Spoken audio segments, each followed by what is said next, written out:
squaring off on the standard table.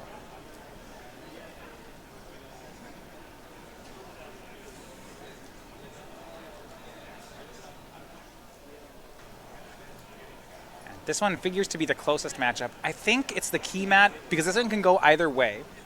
It seems really key that Corey wins this match. I completely agree with you. I think all of them are fairly close with Rubin, Ragan. My mouth tried to say both of those at once. And DelValle. I mean, really want to... So Rubin and Ragan's matchups are all pretty close. Look, sometimes my mouth doesn't work, Matthias, and that's the problem here. This is the closest of the three. See, look at the resemblance. Look at that. Okay, so we see Suncrown Raptor. Okay, hold that. What? No, that's Corey Baumeister. Hold that in your head. Okay. Now we zoom out. I can't even tell the difference. Which one is this? Is this Suncrown Raptor? Are we going to zoom out or no? My point exactly. Do do do do do do do do. It's too weird. I didn't know he was already on a Magic card. Didn't know Baumeister was a dinosaur name, but here we are. Did he win an invitational? And then he submitted Suncrown Raptor?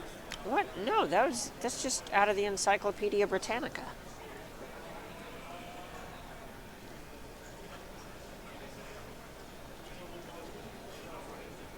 Corey will be on the play.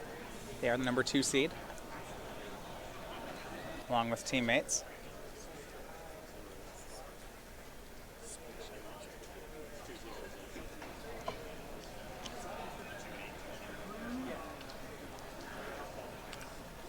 So very adjustable, comfortable Carnox chairs being adjusted.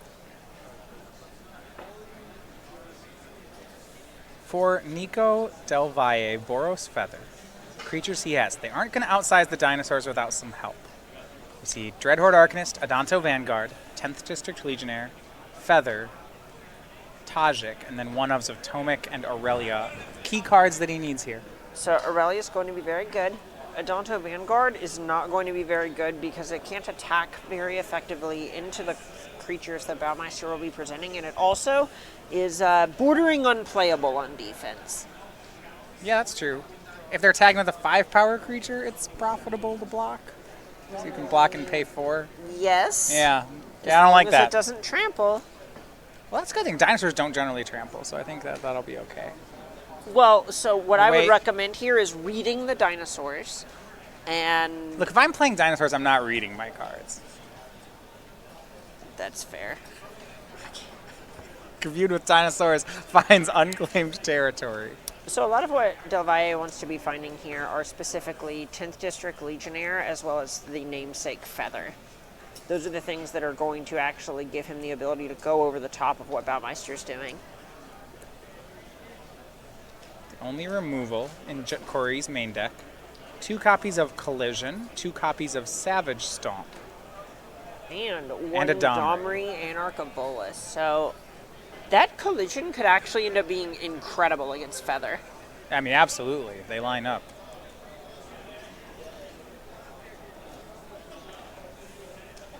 Seen Corey. This deck, I don't think I've seen Jund Dinosaurs without Otepec Huntmaster yet. So I just think that this deck is just incredible because it always has this card on turn 2.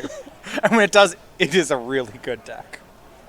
So last time Corey made this, he untapped and made 20 power worth of creatures. So Nico's going to shock it. Ooh, that's like the second best shock artwork. Which one do you like? Shock-a-tog. Okay, I was going to say the one where it hits. But no one does that. It's just teaching people. I didn't like that one because you really shouldn't shock their Psychotog. Look, that just does. It's not going to end well. It's like 1 red, exile 2 cards from a target player's graveyard. They choose. It's it could be better, admittedly. Reckless Rage and Dreadhorde Arcanist. Okay, so this is a good start. So this Dreadhorde Arcanist now has a couple cards to choose from that it can flash back next turn. And if a Feather comes into play, DelValle will get to put it back in his hand as well. Yeah, this is great. If DelValle can just keep pace by using removal spells, He'll definitely win this one. Now, this was the card I was worried about, Ripjaw Raptor, because at some point red removal doesn't work against dinosaurs. Exactly. Both of the cards in DelValle's graveyard are not big enough to kill this Ripjaw Raptor on their own, and this Ripjaw Raptor will already draw a card if any red removal is pointed towards it. Raptor gets angry when you try to set it on fire. So it gets so angry. It gets so angry that it draws cards. Yeah. It gets enraged. That's what I do when I'm angry. Just start swiping cards off the top of the deck. Don't remind me.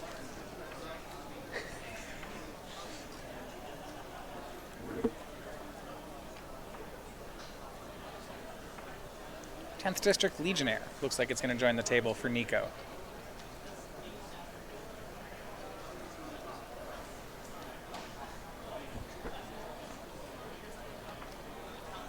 And then Defiant Strike, going to be our first one.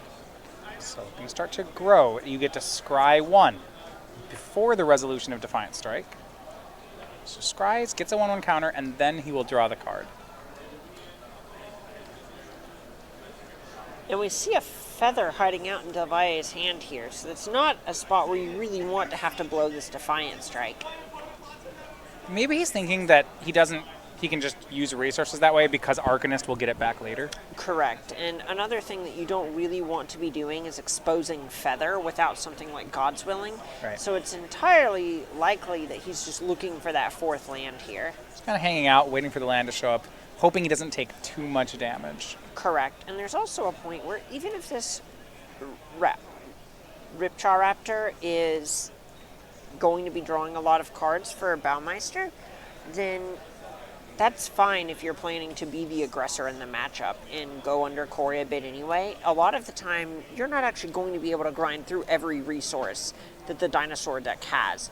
It's more a matter of trying to actually just win on the battlefield while they're still building. Corey going to settle in for defense as well. It's Otepec Huntmaster and Shifting Ceratops. Now the mid-range decks have reached this point where it feels like they're going to fight to see whose creatures are bigger. Currently that's Corey's, but I don't know if it stays that way. Right. The more turns that DelValle gets with this 10th District Legionnaire, the less manageable it's going to become. How do you feel about casting Ceratops into Arcanist with Reckless Rage in the graveyard? That's tough. There's a point where it likely just says that Baumeister just needs to cast these spells at some point. I guess what I like is if Nico takes that play, attacks with Arcanist, Reckless Rages down the Ceratops, then Corey can block the Arcanist with Ripjaw Raptor, which means he'll draw a card. Correct. And the other thing that you can think about here, all right, so we also see this Reckless Rage coming down from hand for Nico. Right, so we get 1 removal, the Legionnaire grows. And now this actually gives him a way to maybe start attacking since he has a God's Willing in his hand. I was looking at that too, and I think that's the line you were talking about with Feather. It's why we haven't seen Feather on the battlefield yet. He really wants a 4th mana. Correct. And now there's actually a spot where even without that 4th mana, DelValle is able to kind of weave himself in a position where he can start applying pressure. 2nd Legionnaire for DelValle. The Boros troops are training. See, they need to fight down the dinosaurs. That's why they're inventing weapons. This dinosaur is hard to fight. This is a large one. Hold on. Big dinosaur. We will need the whole legion to take it down. We will need more than a legion to take down Galta. For Galta Primal Hunger. Size check. It is a 12/12 trample. These Legionnaires are 2 and 4, so they need to go train a bit. And Galta has haste. Oh yeah, don't forget. It's a fast dinosaur. Oh yeah.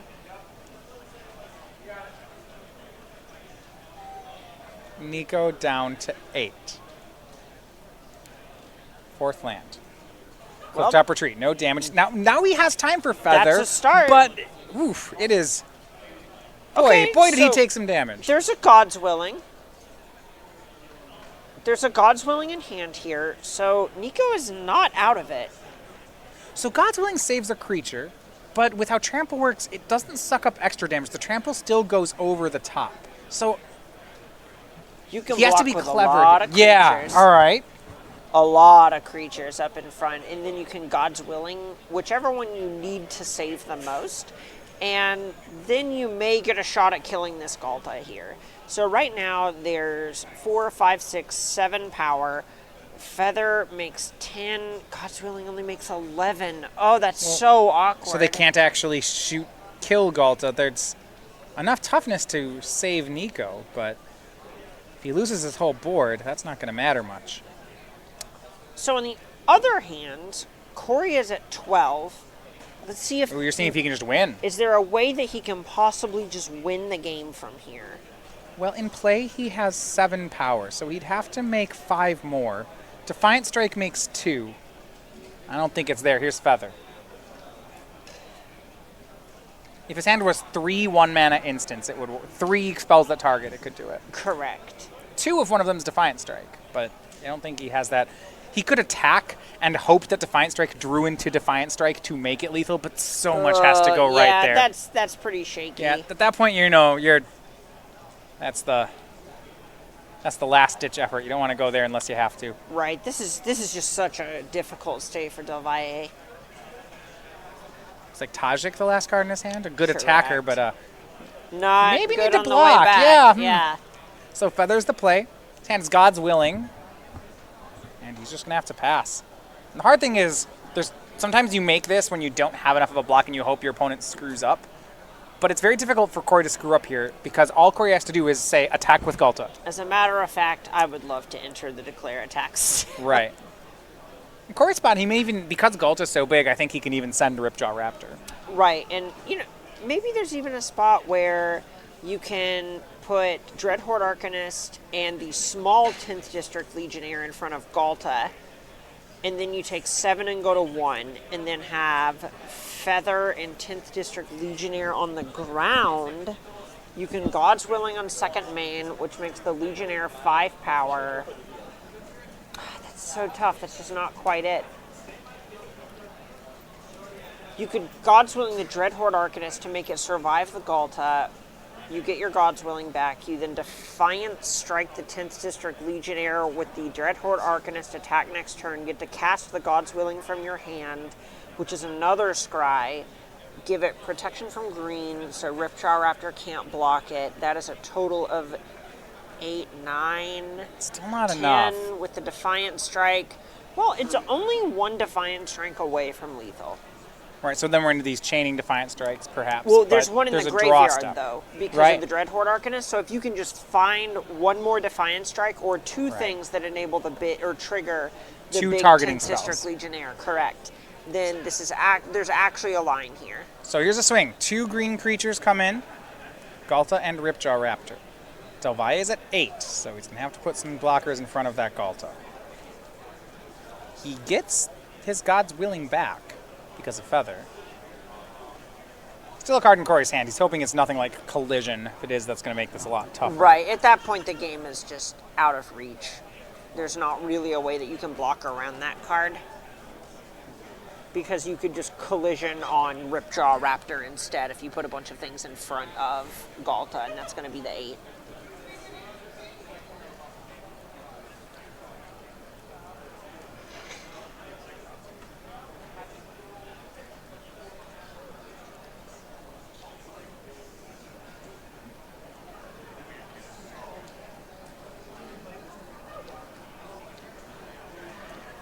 Triple block in front of Galta. 4 damage coming through. He doesn't want to enrage the Ripjaw Raptor. So he's already going to go to 4. This is 9 toughness. So a trample of 5, or 3 rather, with the 4 means he goes to 1 if nothing changes.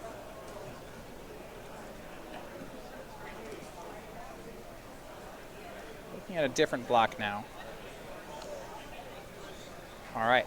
10th District Legionnaire, the largest one in front of Ripjaw Raptor. Maybe he's going to try to save that one. I think the thing I would have liked to see here is the big 10th District Legionnaire in front of Galta, the little 10th District Legionnaire in front of Ripjaw Raptor as a chump block, and then God's Willing your big 10th District Legionnaire. It becomes a 5/5, and then you take 7.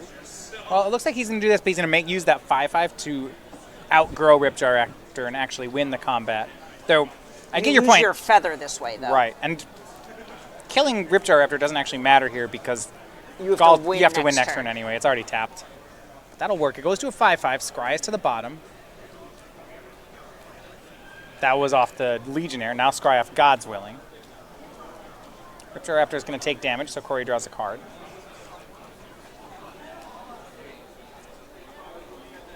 God's Willing going to come back end step from Feather's trigger. And it was a block of 5, so Galta trampled over for 7. I believe Nico down to 1. He's going to have to find 12 damage in here. It's going to be a tough one. Yeah, this is really hard.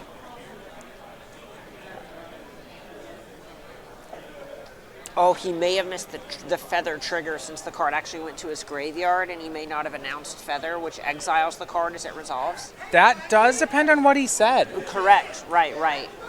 This looks like if you placed it in, and that's our thing. So, the judge can rule here based on what he said. Now, if he said nothing and placed the God's Willing in his graveyard, he's probably going to lose this call. Correct. Because if the Feather trigger resolves, the card shouldn't ever touch the graveyard. It goes instead to exile, and that's what the judge is going to rule. Because the card is touching the graveyard and was placed there, the ruling is that he did not miss Feather. In that case, Corey gets to decide whether or not to put the trigger on the stack, and we know how Corey's going to decide. Yeah, that's so brutal, but it's understandable when it's this high stakes. And as it is, looking at the post-combat Regisaur Alpha, I don't think it really matters. I don't see 12 damage in here for Nico. Correct. There's a green blocker, there's a mono red green blocker, a mono red blocker. God's Willing is not going to do it there. So Corey Baumeister takes the first game of that match and the first game of the finals, up 1-0. Everyone else still in game 1. Wow, that was just a lot. I mean, that was kind of how he broke it down before. Galta dominated. God's Willing looked like it was going to be able to hold everything off, but all of a sudden there was a 12-12 with haste. And we've seen that, especially one thing that I think Jund Dinosaurs is capitalizing on right now is the format is full of red removal spells, and there's no black removal spells to be seen. We don't have these Vraska's Contempts just hanging out. All right, let's check out this sideboard really quick. All right. Okay, how many kill Galta? Okay, hold on. How do you feel about Baffling End on Galta? Well, sometimes they pay 2 mana to cast Galta, but that's not how that works. Okay, so Deafening Clarion, Galta, go. Just 1. We are 3 Deafening Clarions short. Okay, Fry, how do you feel about that on Galta is not white or blue. All right, Lava Coil. Well, there's 3 of them. If you draw them all, you can kill Galta. Ooh. So, this one Prison Realm is really Nico's only out to it. And I know it sounds like we're being a little bit derogatory towards him here, but this is more to say that the cards that Nico is playing, he's successful, right? He is in the finals of an enormous team event. This is a successful deck. This is a good deck right now. This is what it looks like, and this is what Jund is beating up on, the fact that these are good cards right now. So there is another way to beat Galta here, which is Galta requires you to have other creatures in play. If you can kill every non-Galta creature, you can strand Galta in Corey's hand, and that might be his best way to try to do this. Right, you just have to hope that Corey doesn't draw things like Ripjaw Raptor, and that you can use Lava Coil on Marauding Raptor instead. Yeah, it's interesting. Ripjaw Raptor has been in Standard for almost 2 years now, and has not seen much play at all. Just a 4/5 for 4, in a format going all the way back to a year ago when we had Sealaways, Vraska's Contempts. Just not a very good card. Right now, that 4/5 for 4 is just really hitting the sweet spot with the decks people are playing. Right, and the big switch now is basically that there's also what's effectively a mana creature in Marauding Raptor that lets you immediately draw a card with the Ripjaw Raptor. That's just such a big deal here. Well, they sideboard for game number 2. Next weekend, the SCG Tour continues on. We have our Modern Open. That is going to be SCG Columbus.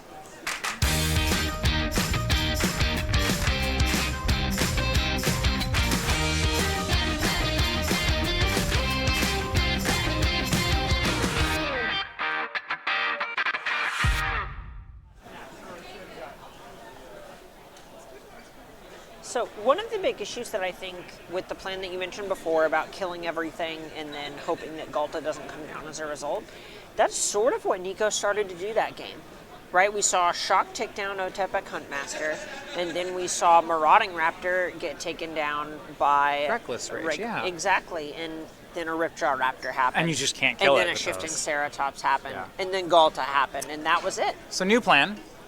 Instead of killing Corey's creatures, then, you kill Corey. Boom. Love it. Bingo. You know the best counterspell? Your opponent being at 0 life. That's the best counterspell. So, what cards help him do that? The creatures. So, things like... Second Aurelia? Second Aurelia is great. It has evasion. One of the problems that we saw towards the end of that last game is that Corey's battlefield was so gummed up, Nico didn't have attacks anymore. Aurelia is good at dodging creatures on the ground.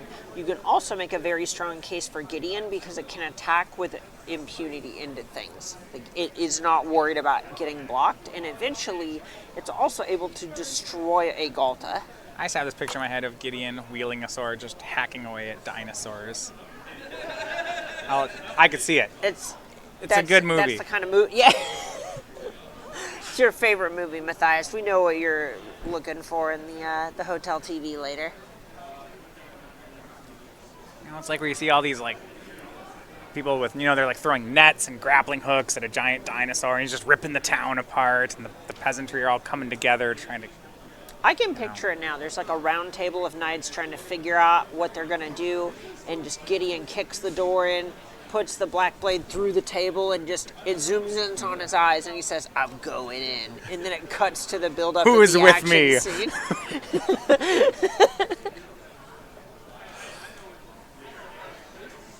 Who's with me?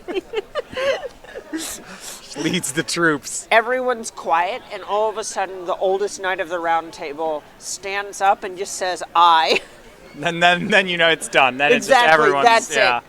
One by one, people slowly stand up and nod.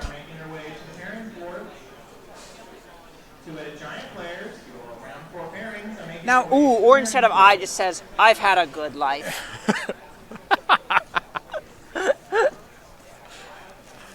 On Corey's side, he actually has some good removal of his own cast downs. 3 of them. I think those will come in. Cast down's going to be great. So it's not very good against the card Feather, but it's very good against 10th District Legionnaire, and it's also very good against Dreadhorde Arcanist. If Corey can just call a truce for the first 2 turns, you know, trade removal spells with creatures and then start playing creatures on 3 mana, I think he's at a pretty big advantage. For the most part, that's true. 10th District Legionnaire coming down on 2 can completely swing things for DelValle, though, because that does give it time to start outgrowing the creatures that Baumeister plays. Part of the problem that we saw last game is that 10th District Legionnaire was a 4-4 in the face of a 4-5, but the game's completely different if it's a 5-5 during all of that. Okay, so answering little things. He still has to watch out for the flyers, which he has his collision in the main deck for. Aurelia and Feather. We expect 2 Aurelia in Nico's deck post-board. Likely he's still going to keep those Savage Stomps in as well. Right, that's one that just is actually able to deal with things on the battlefield, and Corey's removal is going to be a little bit better than DelValle because Corey's deck is more redundant than DelValle's is. 4-4-4-4. Yeah. A lot of it is just that there aren't as many moving parts. The Boros Feather deck has a few creatures. I mean, it has a good number of creatures, but it needs several of them at a time to be good. Dreadhorde Arcanist isn't going to win the game by itself. The same can be said about 10th District Legionnaire. Yeah, Arcanist needs spells in the graveyard. 10th District needs spells in the hand. Aurelia needs another creature on the battlefield first. These are all good things, but just it has to come together. Whereas, you know, Ripjaw Raptor needs 4 mana. That's a combo. That's it. then you have a Ripjaw Raptor. You got it.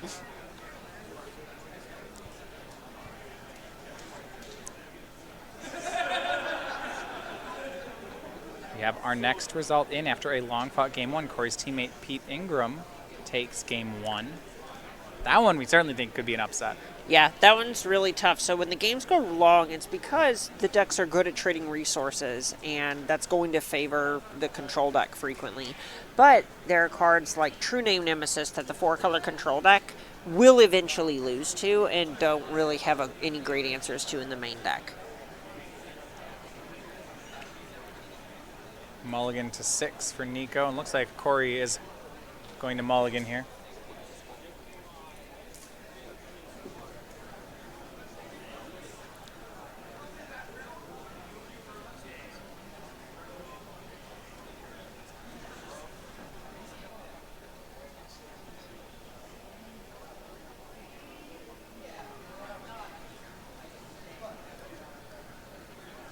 Ben Ragan, Shaheen Soorani still in game 1. That's likely good news for Shaheen, but hard to say. Yeah, it's really tough because the decks are both so good at grinding where Chalice of the Void can muck up things a lot. If there's just chalices on some key numbers, then the game can really go long and still be in Eldrazi Tron's favor. 5-card hand Corey's going to try for. It's even possible if it's an untimed round, if there's something like a lattice lock going on, where Shaheen's going, all right, show me.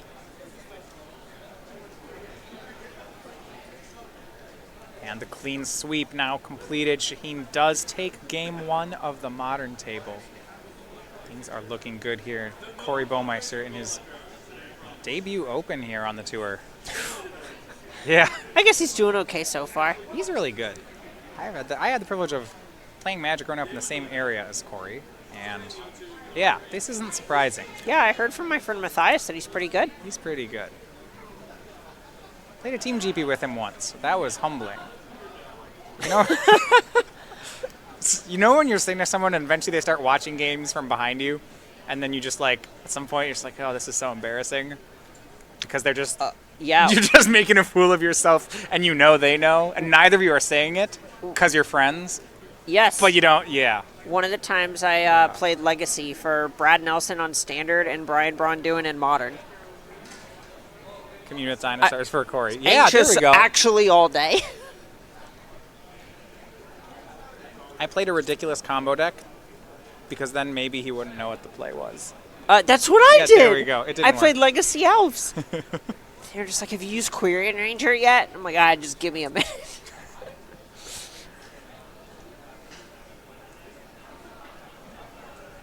Nico, a land-heavy hand here he has kept. Corey finds a Regisaur Alpha. Looks like lands 2, 3, and 4 for Nico, maybe even 5. Draws 10th District Legionnaire, a huge draw for the turn. Oh, that's so good here. This is exactly the start that DelValle wants. And Corey, and this makes sense, right? He kept one land commune because he's on a Moldify. Right, no, you have to.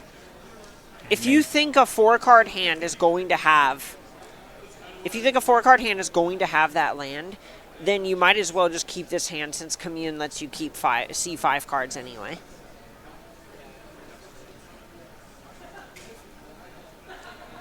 All right, we might have a game on our hands. Rootbound Crag coming down for Corey Baumeister. Otepec Huntmaster. Corey does find the land, but yeah, Tomic, Distinguished Advocate. Right now it's just a 2-3. God's Willing on the Legionnaire. That's on upkeep. Doing that while he's tapped out. Gets a... Likely just digging frantically for a removal spell. You saw Corey miss that land drop. Really wants to find something to do here.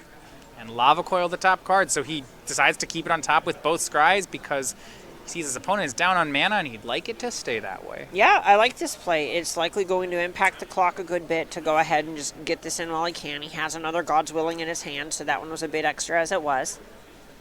Marauding Raptor from Corey.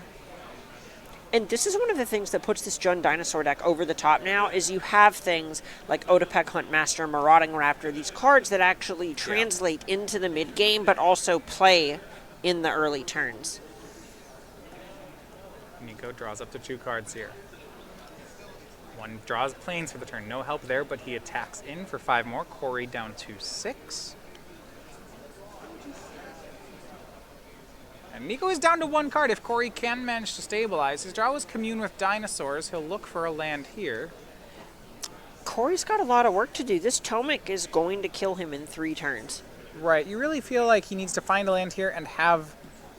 If he finds a swamp and like maybe cast down the Legionnaire here, that would be a start. Right. That would be fantastic. It's awkward. Again, Tomic is another card that can't be killed by cast down. Yeah, he would need Savage Stomp or Collision. Right, and we know the last card in DelValle's hand is another copy of God's Willing, so that doesn't even feel great.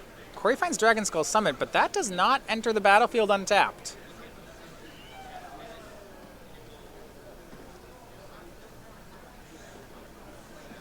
So it sets him up for next turn, assuming there is a next turn.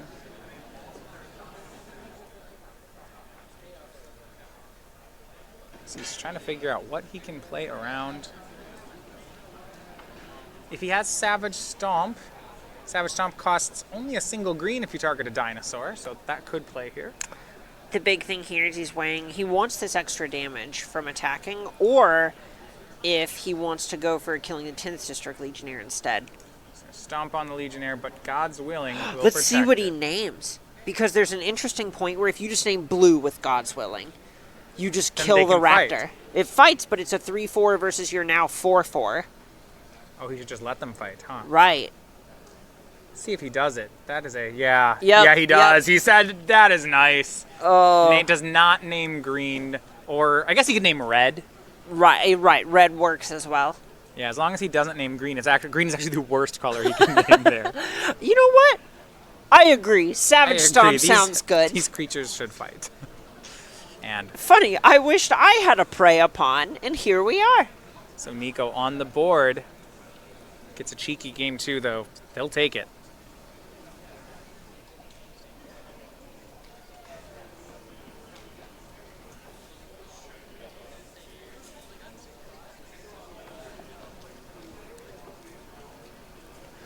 And even though Corey was on a mulligan, we also saw DelValle kind of stumble a little bit. He drew more lands than he wanted and didn't have too much action of his own.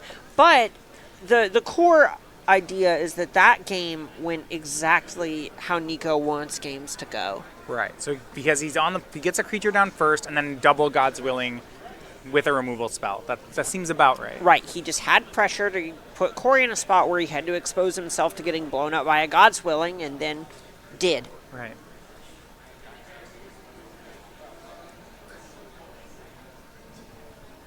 Probably back on the play for the third game.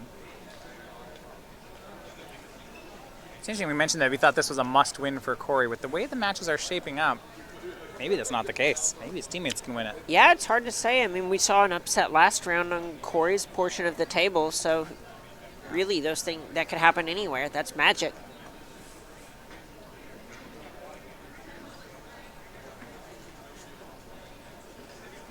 Looks like we're some re-sideboarding perhaps.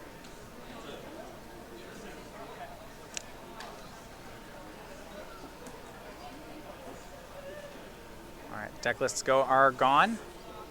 These players are going to be ready. Between matches, in the finals, they do get access to each other's deck lists. But not during the game. So the judge will take them before they present.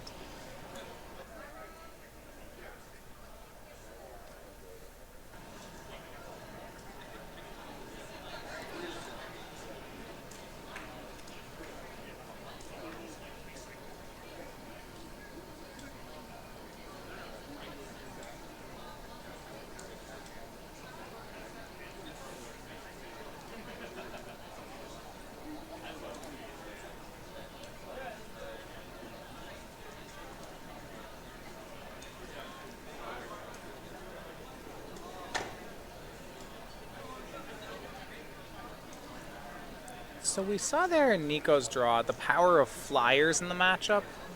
Tomic actually looked to be a pretty big concern for Corey. So I'm really trying to decide just what Savage Stomp was going to name. Right, because there is a point where even if you take out this ground creature, you're still not going to be able to block this Tomic. And if you can't close the game out in X amount of turns, you'll just die. It takes Nico 3 more combat steps for that Tomic to single-handedly seal the deal. And Jund isn't exactly good at answering that without something like Collision.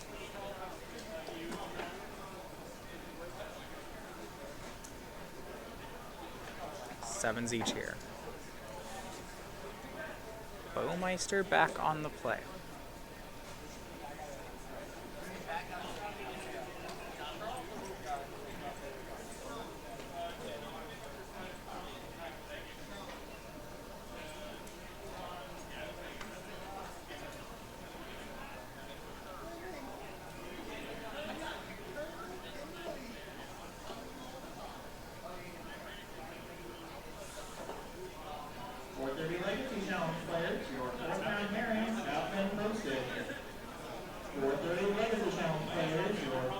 Say Corey got a close one. On Nico's side, we see Dreadhorde Arcanist, God's Willing, 3 lands. Second God's Willing, it looks like. We know the last card is probably still a keep. It's tough on Nico's draw because it looks like he has the Guildgate draw, as we call it. He has Temple of Triumph, Clifftop Retreat, Clifftop Retreat. And when you're already on the draw and you're an aggro deck, that could end up feeling like you're going third. I just want to correction there. That second, it's actually God's Willing Arcanist Adonto Vanguard. Even with the all-tapped lands draw, it feels like it's too good to throw back. Yeah, that is pretty tough. That is pretty good at attacking. Temple of Triumph from Nico. Both players keeping on 7s. Corey leading on a Rootbound Crag as well means that it may just be both players kind of playing a turn behind. Oh, we see again Otepec Huntmaster. This is just the best card in the deck. Unclaimed territory onto kind of showing us why that Rootbound Crag had to come down first. Another temple for Nico, so you're right. It's the all-tap lands draw, 2 Clifftop Retreats, 2 temples. Now, Corey's a bit slow here. We saw them Huntmaster. I mean, that's the best part. But turn 3, Commune with Dinosaurs. You know, nothing like 20 power that we saw in the semis. Oh, no. But it looks like he has, you know, his opponent hasn't cast a spell yet. To be fair, we're okay. 12 power on turn 3 is still live. Yes. If he just has Marauding Raptor, Land, Rotting Regisaur. Finds Overgrown Tomb. Colors should be set.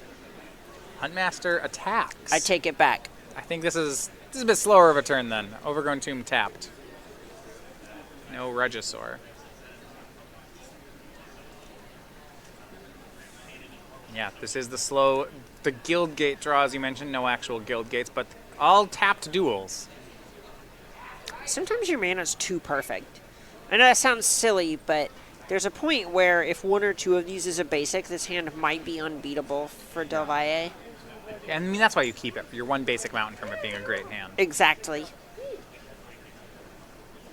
Choice of 2 drops. He has 10th District Legionnaire, Adonto Vanguard, and Dreadhorde Arcanist. He's going to go, looks like toward the, it's between Arcanist and Legionnaire. Aurelia in the hand. Now, we don't know that Aurelia is set up for next turn because, again, the next land enters the battlefield tapped.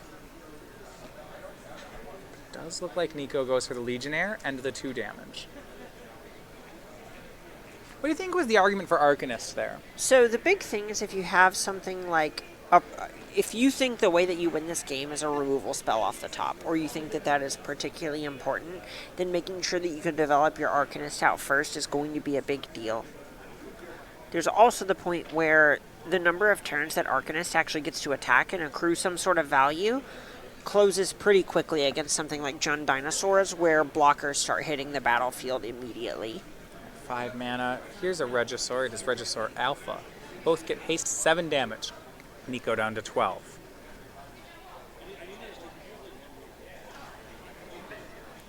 Back to Nico we go.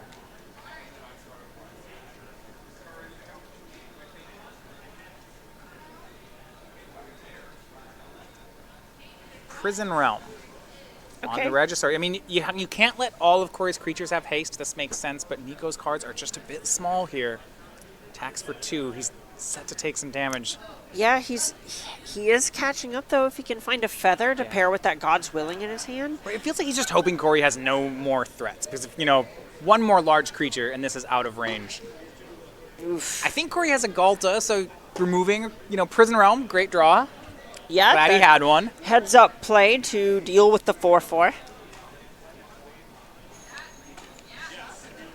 And now see consulting with teammate Shaheen Soorani. Really feels like any creature here can make things tough for Nico. So is Corey going to try to commune, maybe? Find a Rotting Regisaur, something like that.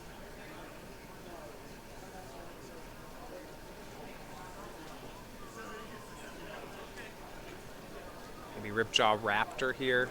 Leaning towards Raptor is the assumption. Yeah, that would be 3 mana now. Otepec Huntmaster, making it cost 1 less. That would put Nico down to 5. And actually, we see Savage Stomp. Oh, wow. So he's paying full cost on Savage Stomp to answer the Legionnaire, and now attacks for 5, and Nico's down to 7. This is interesting. Yeah, it kind of suggests Corey doesn't have any more threats in his hand. Right, and doesn't want to be as weak to something like Reckless Rage. But Interestingly enough, we see Baffling End on Nico's draw. Corey has 5 power. Dinosaurs cost 1 less. So that's 6. If everything stays on the board, I think he can cast Galta.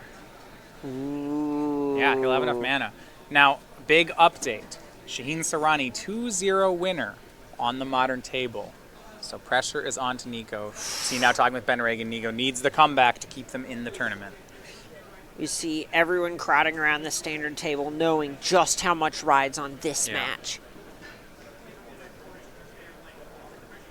So, and I like it, Baffling End. This was the right call. If he did not remove the Huntmaster, he was going to get Galta'd. Yep.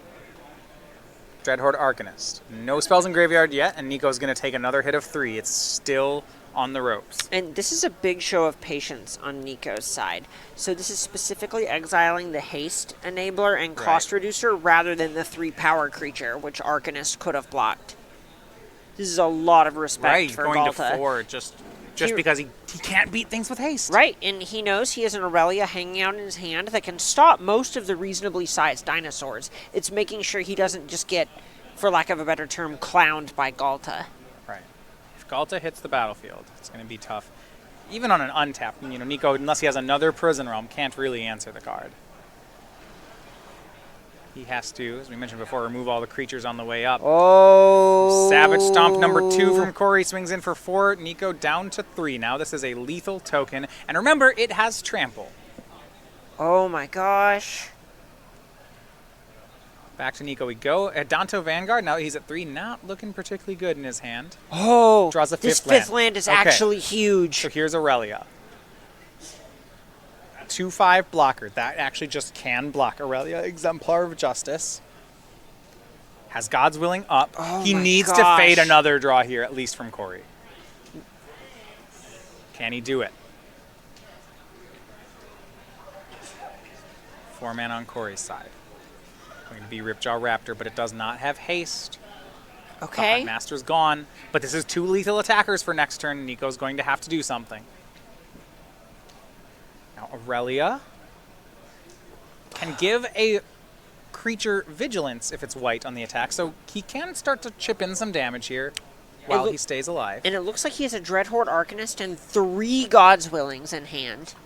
Well, that's going to keep him alive for a while. The problem is that this Ripjaw Raptor was going to draw a card even if Nico blocks it. Right. So Aurelia gives herself +2/+0 in vigilance, so damage for 4. Here is Adanto Vanguard and Dreadhorde Arcanist. It looks like it's 2 God's Willings and then the Vanguard, which I actually like That's more. actually a good bit better here because that's more things that can start attacking. Right. Unfortunately for Nico, none of his creatures can actually kill an attacker on the block.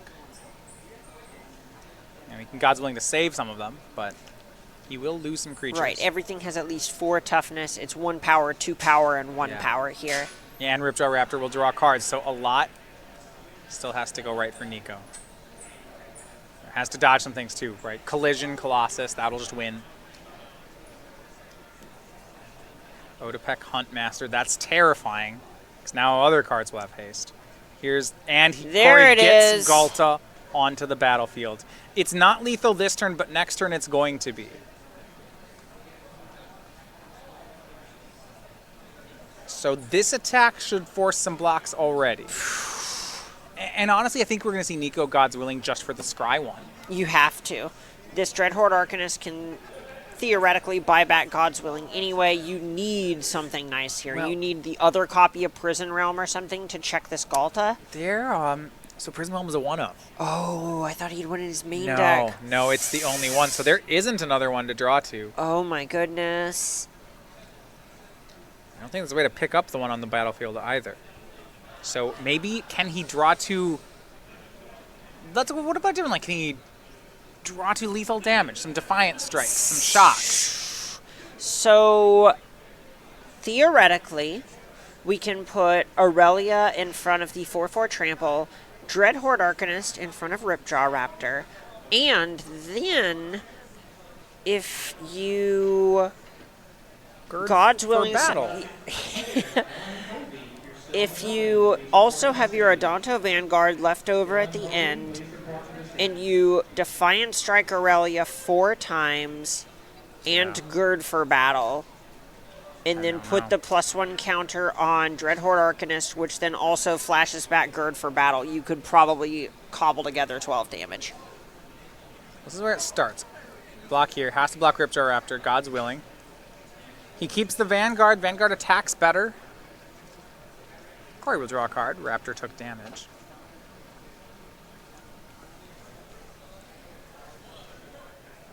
And Nico stays alive for 1 turn. Maybe. See what depends what Corey drew. Okay, post-combat, land and pass. All right. Impress Here me, we go. he says. Yeah, 1 turn. Remove Galta if you can. We don't think he can. 1 shot. 1 opportunity.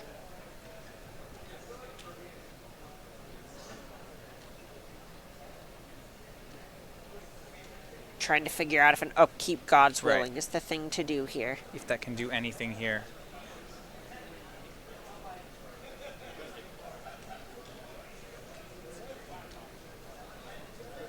Yeah, there's just not another card that can do it here. So upkeep God's Willing on Adonto Vanguard. There's creatures of 2 different colors in play. You probably just have to name green because you can at least hope to rip a removal spell or something that can deal with this Huntmaster. He names green. Well, when he attacks, he can give it protection from red with Dreadhorde Arcanist. True. But it's not enough damage. You can mentor, so that's 8. But he needs 12. He needs 4 more, and he can't do it. He extends the hand, and it is going to be the win. Corey Baumeister takes game 3. What? And he